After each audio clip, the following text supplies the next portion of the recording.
On the night of April 11th, 1951, a little after 10:30 p.m., the Oval Office did not feel like the bright ceremonial room Americans saw in newsreels. It felt more like a silent courtroom where only one man could pass judgment and the verdict had already been written.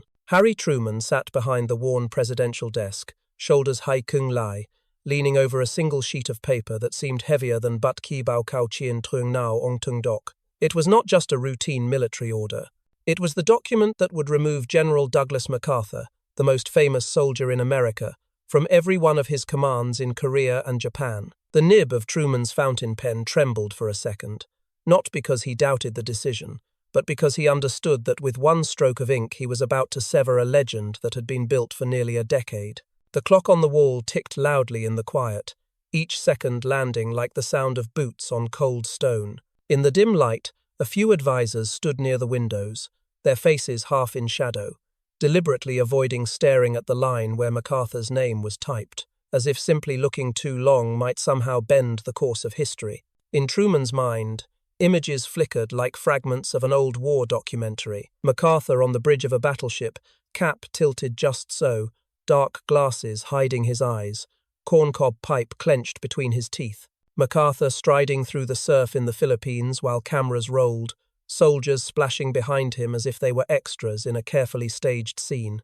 For millions of Americans who had packed movie theaters during World War II, he was the embodiment of victory, the man who always returned, the hero printed on posters tacked to bedroom walls. Truman knew another version of the story, the one that never made it into the propaganda reels from the National Archives, the one buried in classified memos and frustrated conversations in the White House. He knew a general who had spent years ignoring orders from Washington, who believed he had the right not just to execute policy but to make it. As the pen touched paper, Truman was not only thinking about frozen hills along the Yalu River or the battered foxholes of Korea. He was thinking of Franklin Roosevelt's long shadow, of a brilliant predecessor who had allowed MacArthur to roam free during World War II because he feared the political backlash of reigning in a war hero. Roosevelt had needed a larger-than-life figure on screen to keep morale high, and the price was a general who began to believe he stood level with, or even above, the president. Truman was different. He had once been a field artillery captain, a man who understood the hard line between the one who gives the order and the one who carries it out, between civilian government and the military that serves it. From the day he unexpectedly took the oath of office in April 1945, he carried a silent promise to himself that he would never repeat that mistake. The order on his desk, with Douglas MacArthur's name clear and inescapable, was his answer to Roosevelt's ghost and to the dangerous myth that had grown around a single man in uniform. When he finished signing and gently set the pen down, the ink was still drying, yet the history of the American presidency had already shifted direction. Within hours, the message would cross the Pacific, reach Tokyo, and inform the general who had once walked through the surf as if he owned the ocean that his command was over. By dawn, radios would crackle with the news that President Truman had fired General MacArthur. But beneath every shocked headline lay a deeper question that would haunt the rest of the century. How had a democracy allowed a general to walk so close to the line of becoming a kind of emperor in uniform, and who, in the end, would have enough courage to drag him back to the side of the Constitution? To understand why that order on Truman's desk was so explosive, we have to rewind almost a decade, back to 1942, when Douglas MacArthur was not a fallen idol in Tokyo but the blazing hero of the Pacific. When Japanese forces overran the Philippines, MacArthur slipped away under cover of night, leaving Corregidor behind with a line that would echo across every radio in America: "I shall return." In newsreels and war posters, that sentence was not just a promise, it was a prophecy. Studios cut together footage of burning jungles, retreating columns, and then MacArthur's stern profile, his cap pulled low, as if the whole war was simply the prelude to his triumphant comeback. For a nation stunned by Pearl Harbor, he became the iron-jawed reassurance that the story would still end in victory. Roosevelt understood how powerful that image was. In a country mobilized for total war, morale could be as important as steel, and MacArthur's legend was worth tons of it. But Roosevelt also knew something the cheering crowds did not. Buried in the cables that crossed his desk from the Joint Chiefs was a different portrait. A commander who was almost impossible to control, a man who treated presidential directives as suggestions and considered himself accountable to no one. That fault line opened wide in July 1942, when Roosevelt and the Joint Chiefs decided that the main offensive against Japan would drive through the Central Pacific under Admiral Chester Nimitz, using America's naval strength on a shorter, more direct route, while MacArthur's Southwest Pacific Theater would be secondary. On paper, it was sound strategy. To MacArthur, it was a personal insult. He wanted the main blow to fall through New Guinea and back up through the Philippines, through his theater, under his name. It would be longer, bloodier, more expensive in lives, but it would also make him the man who returned in the most dramatic way possible. He did not limit his protests to military channels. He quietly invited friendly reporters into his headquarters, hinting that the Central Pacific Plan was just a Navy power grab, that only his route could win the war efficiently. He whispered to Republican congressmen that the White House was making political decisions dressed up as strategy. Statements appeared in the press that contradicted the very policies Roosevelt had just signed off on. It was insubordination in slow motion, playing out in editorials and radio commentaries instead of open refusal on a battlefield. Inside the White House, you can imagine Roosevelt one evening holding up a newspaper that quoted MacArthur almost word for word against his own policy, the president's jaw tightening as he complained to his aides that the general was impossible to manage. Yet, when the conversation turned to what to do, the answer was always the same: nothing. Firing MacArthur, Roosevelt believed, would trigger a political storm that might crash straight into his 1944 re-election. And so the pattern hardened. MacArthur pushed, Roosevelt grumbled, and then backed away. The most reckless scene played out in October 1944, on the beaches of Leyte Gulf. Cameras rolled as MacArthur stepped down from a landing craft and waded through the surf, flanked by a carefully chosen entourage, pausing just long enough for the famous "I have returned" moment to be captured from every angle. It looked like history writing itself, but in reality the beach was not yet fully secure.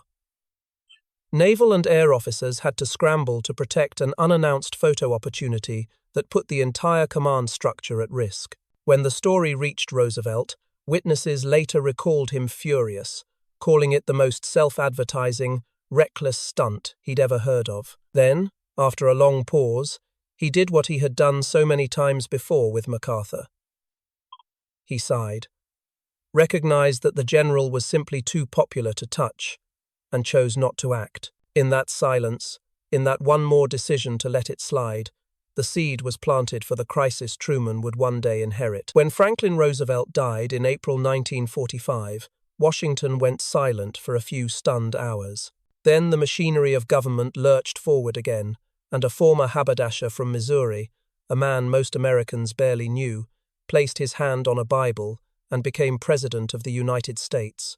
Harry Truman walked into the White House carrying very little prestige but a great deal of wartime responsibility, and among the thick folders waiting on his new desk there was one name that kept appearing: Douglas MacArthur.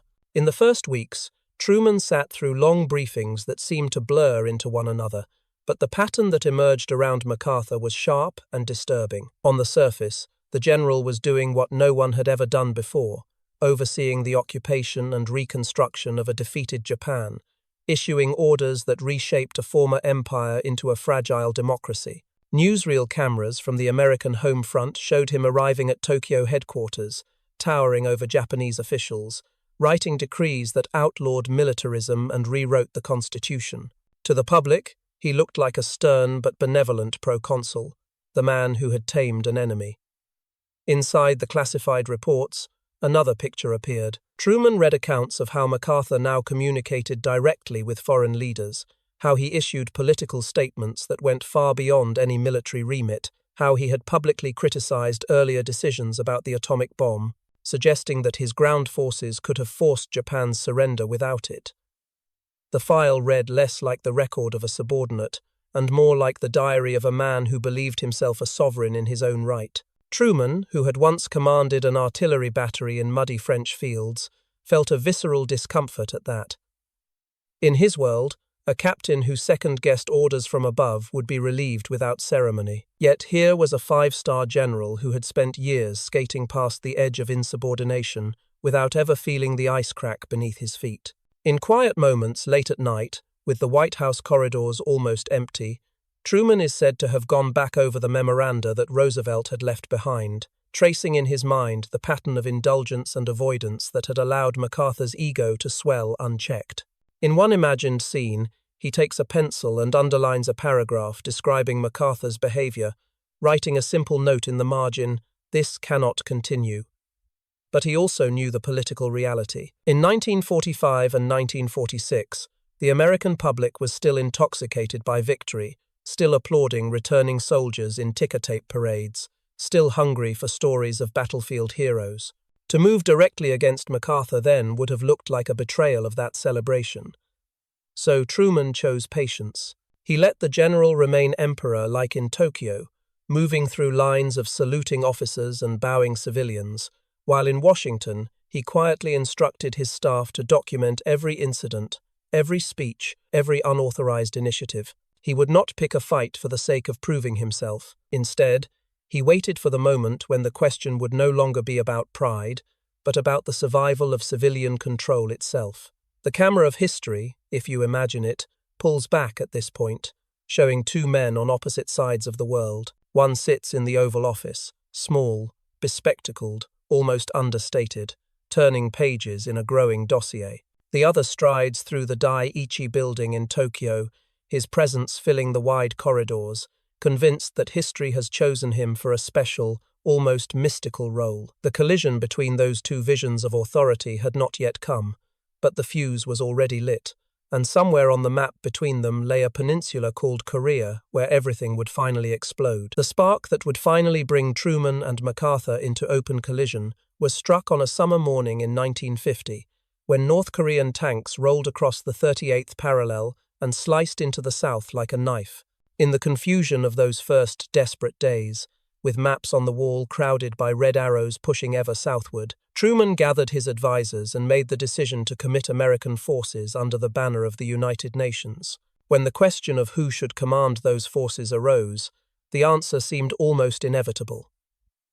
MacArthur was already in Japan, already a legend, already the man the public associated with victory in the Pacific. Yet, as Truman signed the order granting him command, he is reported to have remarked to Secretary of State Dean Acheson that he would be watching the general closely because this was a man with a long history of believing he knew better than the president. It did not take long for the old pattern to reappear. In July, MacArthur flew to Formosa to meet Chiang Kai-shek without clear authorization from Washington. Photographs from the trip showed the two men standing side by side, suggesting an American guarantee to protect the island against communist China at precisely the moment Truman was trying to avoid that entanglement. When the president demanded an explanation, MacArthur dismissed the visit as a simple courtesy, an almost casual social call. But in Beijing and Moscow, it was read as a signal of confrontation. A month later, he sent a message to the Veterans of Foreign Wars Convention, sharply criticizing the administration's Asia policy and calling for a far tougher line against China. Truman, furious, ordered the statement withdrawn, but by the time his order reached Tokyo, the text had already run in newspapers across the country. It was a familiar maneuver from the old World War II playbook, appear to comply, but only after making sure the damage could not be undone. On the battlefield, however, MacArthur seemed once again to justify his myth. After the perilous early months, he orchestrated a daring counterstroke at Incheon, hurling UN forces ashore behind enemy lines and sending North Korean units reeling. As the tide turned, he spoke confidently of finishing the war quickly, of troops home by Christmas. Intelligence whispers about Chinese troops massing north of the Yalu were brushed aside. In many command conferences, when cautious officers mentioned the risk of intervention, MacArthur responded with the certainty of a man who believed that no adversary would dare challenge his momentum. Then, in late November, the illusion shattered. In the frozen mountains of North Korea, under a sky lit by flares and the ghostly glow of snow, Hundreds of thousands of Chinese soldiers surged across the frontier, crashing into overextended UN lines. For the young Americans huddled in foxholes, the radio messages were a blur of retreat orders and casualty reports. For Truman, receiving situation updates in the small hours of the night, it was one of the worst military reversals in American history. Facing this catastrophe, MacArthur did not look inward. Instead, he blamed timid politicians in Washington, insisted that the only way to win now was to expand the war into China itself, proposed bombing bases north of the Yalu, even hinted at using atomic weapons. He spoke of unleashing Chiang Kai-shek's troops from Formosa to open a second front on the mainland. To him, Korea was only one piece on a much larger chessboard, and he wanted to move all the pieces at once. To Truman, staring at a globe in the Situation Room, those same proposals looked like the first moves toward a new world war. The president had drawn a clear line. The conflict in Korea was to be limited, contained, kept from spiraling into a direct showdown with China and the Soviet Union. MacArthur began to test that line in public, giving interviews and issuing statements that challenged the strategy of a limited war and hinted that the commander-in-chief lacked the will to win. The tension between them was no longer an abstract question of personality. It had become a raw, immediate struggle over who would decide the fate of millions, the elected leader in the White House, or the general whose halo from World War II still dazzled much of the nation. The final break came not with a gunshot on some distant ridge in Korea, but with the rustle of paper on the floor of the House of Representatives in Washington. On April 5, 1951, Republican leader Joseph Martin rose from his seat and began to read aloud a letter from General Douglas MacArthur, a letter that did not sound like it came from a subordinate officer, but from a rival statesman. In calm, precise sentences, MacArthur attacked the strategy of limited war, argued for carrying the fight directly into China, and implied that the administration lacked the courage to win. The words echoed under the high ceiling of the chamber, carried by reporters into headlines that might as well have been a declaration of independence from presidential authority. When a copy of the letter reached the White House, Truman read it in silence, then read it again, as if weighing every line like a piece of evidence. Here it was, in black and white, a serving general publicly challenging the policy of the commander-in-chief before the world. That evening, he summoned his highest advisers to the Oval Office. Dean Acheson arrived with his usual air of controlled tension, George Marshall with the calm gravity of a soldier who had seen too much war, Omar Bradley with the weary realism of the man who chaired the Joint Chiefs, and Averell Harriman with a politician's instinct for storms on the horizon. They sat in a close circle, while Truman, still holding the letter, laid out his case. This was not, he told them, about whether MacArthur preferred one maneuver over another on some map of Korea. This was about who governed the country's foreign policy. One by one, the advisers spoke. Marshall reminded the room that in a republic, soldiers do not make policy, they carry it out, and any officer who publicly attacks that policy crosses a line that cannot be ignored. Bradley added that MacArthur had not only defied orders but misled Washington about Chinese intentions, and that his proposed escalation could trigger a general war with China and the Soviet Union at a time and place of the enemy's choosing. Harriman, looking at the same problem from the opposite angle, warned that firing MacArthur would unleash a political firestorm, that the president's popularity, already sagging under the weight of a stalemated war, could collapse entirely. Truman listened, then answered with a bluntness that surprised even some of the men who knew him best. Roosevelt, he said, had let this general run wild because he feared the consequences.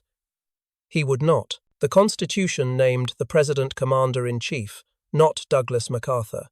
If that phrase was to mean anything, it had to mean something tonight. He asked each man in turn if he supported removing the general. Marshall said yes. Bradley said yes. The other chiefs, consulted separately, said yes. Even Harriman, after a long pause, admitted that whatever the political cost, the decision was necessary. That night, in a quieter office down the hall, staff officers drafted the order in language stripped of drama but heavy with finality, listing each of MacArthur's commands and transferring them to Lieutenant General Matthew Ridgway.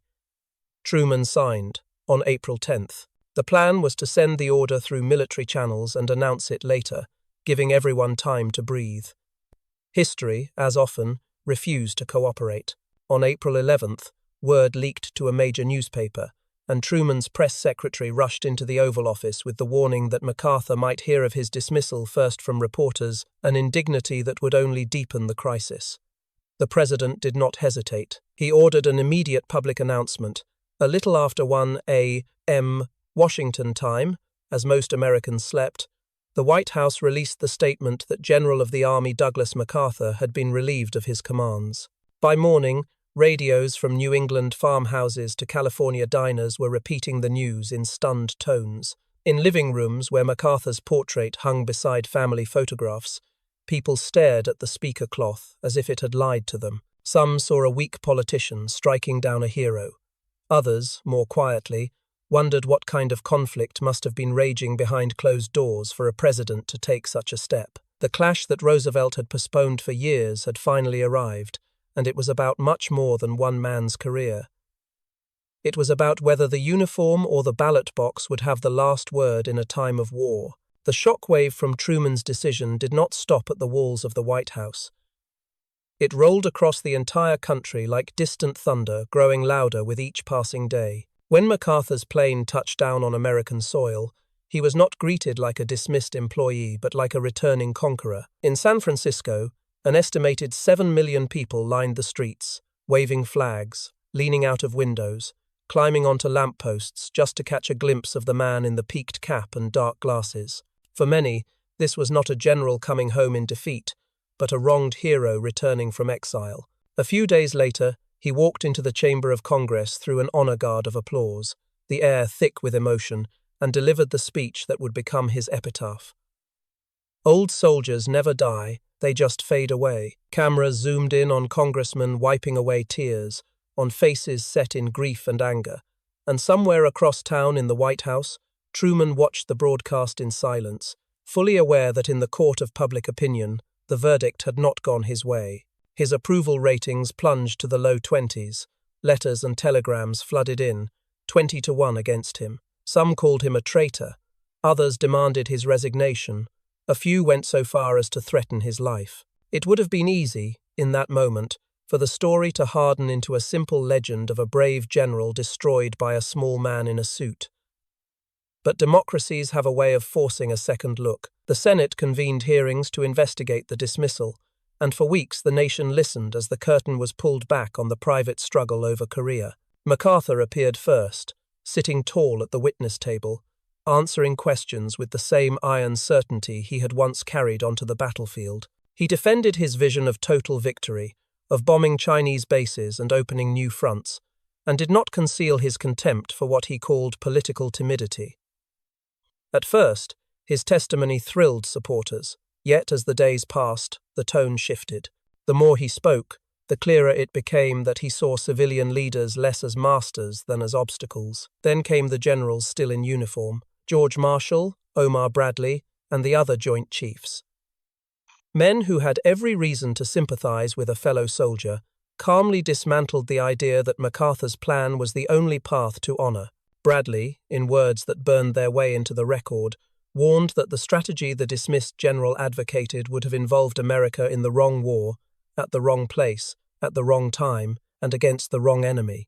They described how he had stretched his lines too far, misread the danger of Chinese intervention, and then pushed for escalation that could have turned Korea into the opening battle of a Third World War. For ordinary Americans listening on radios or reading transcripts in their morning papers, the picture began to change.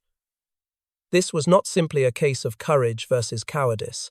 It was a clash between two visions of power, and the uniformed witnesses were quietly taking the side of the man in the Oval Office. Public opinion slowly, almost reluctantly, tilted. MacArthur's political star, so bright in the spring of 1951, dimmed by the time talk turned to the 1952 election.